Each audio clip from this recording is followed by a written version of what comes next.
Ebbene sì, gente, siamo agli sgoccioli. Il 21 dicembre 2012, data in cui, secondo la profezia Maya, si concluderebbe l'esperienza del mondo, è sempre più vicina. Che ci si creda o no, la data sta influenzando il modo di vivere di migliaia di persone nel mondo. Figuratevi che in Canada un gruppo di concessionari auto ha fatto del 21 dicembre la propria campagna marketing. Hanno promesso che nel caso in cui finisse il mondo, le auto comprate a rate verrebbero regalate. Grazie alla mandorla. Questa data sta facendo impazzire tutti! C'è chi vende il kit sopravvivenza e chi offre soggiorni in rifugi antiatomici. In Russia addirittura c'è chi offre una vita migliore nell'aldilà grazie all'intermediazione di una presunta chiesa di Assisi, ovviamente in cambio di soldi. Ma c'è anche chi ha preso veramente sul serio questa data. Uno di questi è William Leroy, che ha definito il video del Gangnam Style come quello che preannuncia la fine del mondo. Infatti è convinto che quel video sia pieno di riferimenti alla fine del mondo di cui parlava Nostradamus.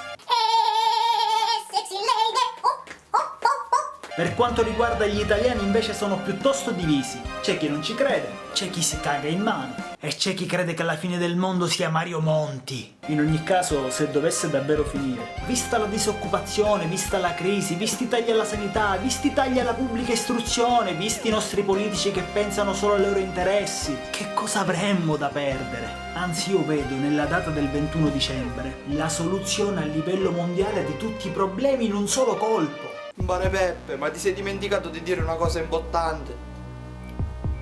Che San Silvio ha deciso di ricandidarsi. Minchia, hai ragione. Magari il mondo finisse davvero. Prima di mandare la sigla, visto che questo potrebbe essere il mio ultimo video, volevo chiedervi di almeno una volta mandarmi in home page. Cliccate mi piace, impostate come preferite e condividete su Facebook. Non ci vuole niente. Grazie. Il video è finito! Ma cosa vedo su questo schermo? È Giuseppe Ricotta da Palermo. Lo trovi anche su Facebook, Lo trovi anche su Twitter. ma questo qua che cazzo di video fa?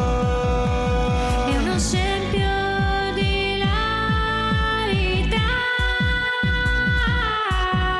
Spamma di qui, spamma di là. Spamma in tutta la città.